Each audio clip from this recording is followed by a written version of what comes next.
All right, guys, I put out an opinion, I guess a semi-aggressive opinion. CZ quality control is not very good, and I don't think it's very good. I haven't really looked at the comments too much, but I can see there's a lot of them. So I'm going to go down. I will filter it in order of how popular the comments were. At first, Ben Seger came for the staccatos, and I did not speak up because I did not own a staccato. Yeah, I mean, I talk about guns a lot, but I mean, sometimes I have opinions people don't like, I suppose. One guy says, they got Colt all over my CZ. I don't think the Colt thing is like making CZ any better. I'll put it that way. Colt doesn't seem like a brand worth really buying. It's not going to really improve CZ. Okay, one guy, next comment. Buying 4 guns just to make sure one is good sure sounds expensive.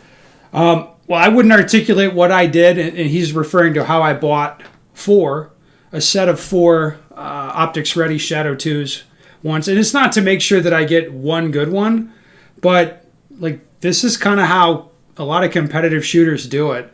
So, I mean, let's say I get 2 new guns every year. Like, I just get 2 new Shadow 2s every year. If I was like a really dedicated Shadow shooter, this is what I would do. I would take the one I liked the best. That would go into the match gun lineup, and the one I didn't like, or if I didn't trust it, it didn't run that well, that would become a practice gun.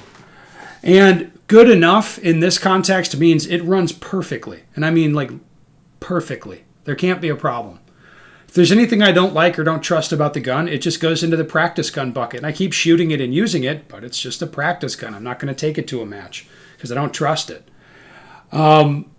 If you have a match gun that's good, it keeps being good. After a couple of years, maybe you've shot 30,000 rounds on it. So, like, maybe 5,000 to 7,000 a year in testing and maybe 5,000 in matches, something like that. That would not be too crazy. And then after that, after a 2-year cycle, you just shift it. You cycle it off and rotate in a different match gun. This is what people do, or this type of thing. Like maybe if you shoot open, maybe you have 3 open guns that are somehow working in rotation. This is what people do, man. One guy says, I think quality control across the industry, including most major manufacturers, has declined significantly in the last few years. Yeah, that is true. Everything kind of sucks now. Cars aren't as good either, I don't think. When Shadow 2s came out, and after several years, no one ever heard of a malfunction. I'm not sure that's true. Dan Ben stirring the pot again, and this one touched a nerve. Even with my Unicorn Fart reloads, my stock 2 has been 100%, 7,500 rounds deep. Guess I got a good one. Hope you didn't jinx my rig.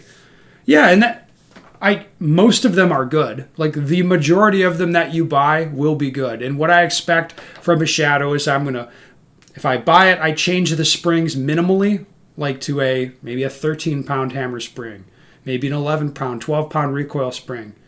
Change the springs reasonably, attach the optic in the way that the manufacturer recommends, and I should be able to shoot the thing about 20,000 rounds without a big problem.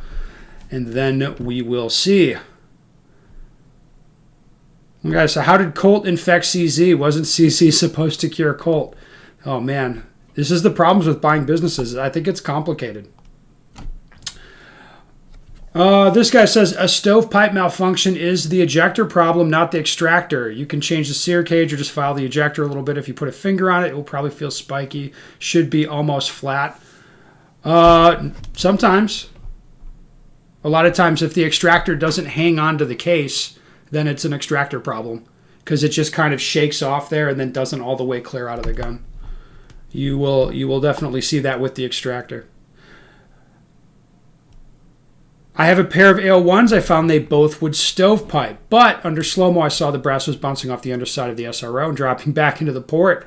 As soon as I went to the 507 comps, the stovepipes disappeared. That's interesting. Did Ben say the PDP was a gun he could buy, know that's going to work? Yeah, I would say so. Like, if I buy a PDP, I suspect it will work. If I buy a Glock, I suspect it's going to work. Like, those, I mean, there's other guns as well, but it's like, yeah, a PDP I would not think is going to be like the Shadows. My PDPs have not been. More and more, you're convincing me to get a Walther PDP. Sure seems like a reliable striker fire with a good trigger. Yeah, I think that's a fair summary. It's reliable. It's got a good trigger. A lot of people don't like the recoil impulse because they have more felt recoil. And away we go. You can like that or not like that. That's fine.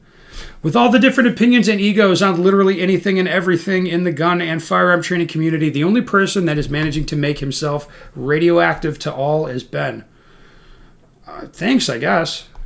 That's not necessarily what I'm trying to do, but that appears to be what I occasionally do. After trying to buy spare parts from the CZ web store, I can confirm that CZ USA shut down its Kansas plants, moving all of its operations to Colt, which is a huge mistake. I agree. I don't think that's going to be too good. Might also explain why they're blowing out their inventory so cheap and why QC has been so sketchy. Until CZ acknowledges these problems, the rights to ship, I would stay away, which is sad because I used to be a huge fan. Yeah, it is kind of sad. But, you know, it is what it is. What are you going to do? I agree. I bought a Shadow 2 Orange a year plus ago. It came with a terrific trigger, and I assumed they'd up the game with the Shadow 2s. It was the first CZ75 base CZ that I didn't feel the need to rip apart and polish, replace springs, etc. I recently bought a Shadow 2 Compact, assuming it too would come with a really good trigger. No, it was pretty terrible, gritty, lots of stacking, etc. I had to polish the internals and decided to install a reach reduction kit. Yeah, okay. I don't really think that's a QC thing. It's just that's how they make the triggers on the carry guns. My first pistol was a CZ75 compact, and it ran fine until it broke last week. I was thinking it was just the retaining pin, probably from me dry firing it a couple thousand times. I ordered a new one, and we'll see where it goes from there. Oh, yeah, a couple thousand dry fires should not break your gun, my man. That should not do it. You hit the nail on the head with this one, Ben. They have struggled with QC, especially on the Shadow 2 line for a while. I can't tell you how many guns they got back for the same problem your one gun is having. It's only going to get worse when Colt takes over customer service. Like, yeah, probably. And this is the issue. Like, in my world, if I have a gun that's a little, like I don't think it extracts very well. Like, it's a lemon, whatever. Like, it's pretty limited how far I'm going to take it. Just like even the cost of shooting the gun diagnostically, like there's a cost associated with that, the ammo, and of course my time, and then I'm not shooting the gun that I want to be shooting. So this is why I don't spend a lot of time with this. Like when the guns aren't working the way I want, there's a limited amounts of things I'm going to do to fix that. Like fucking around with CZ's customer service is not something that's like on the list of things I want to do. Like, even if they were good, I wouldn't want to do it. I don't like that stuff. My Shadow 2 worked fine, but I never liked the angle of the grip and that weird lump on it. I use Glock for work, and I think they're great work tools, and I've gotten used to them. Then I picked up the SIG 320, X5 Legion, and first draw, the sights or line of my grip felt great, so I sold the Shadow 2 and bought that SIG. I don't think either pistol is better than the other. I just like the SIG more, and it looked cool, and I felt like John Wick when I shoot it. That's good. You got to shoot what makes you happy. I like my hairdo is very Beretta looking, you know.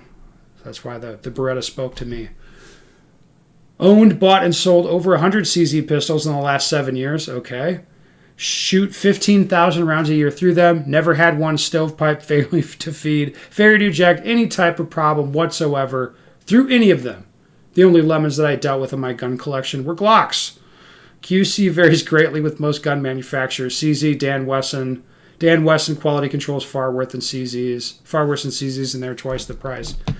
Yeah, that sounds nuts to me.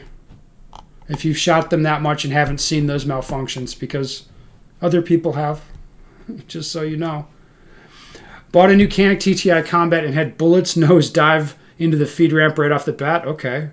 Bought another one and had the same issue. Apparently this is not unheard of for Caniks. But I would have thought Taryn Butler, having his name on the gun, would insist on better QC. The two guns are back at Canik now, and I'm hoping they can get them running properly. That's interesting. You bought them, Canik TTI Combat, you bought it from Taryn, but Canik's working on it. That sounds like a pretty good deal for Taryn. Let me tell you, I got to do business like that, dude.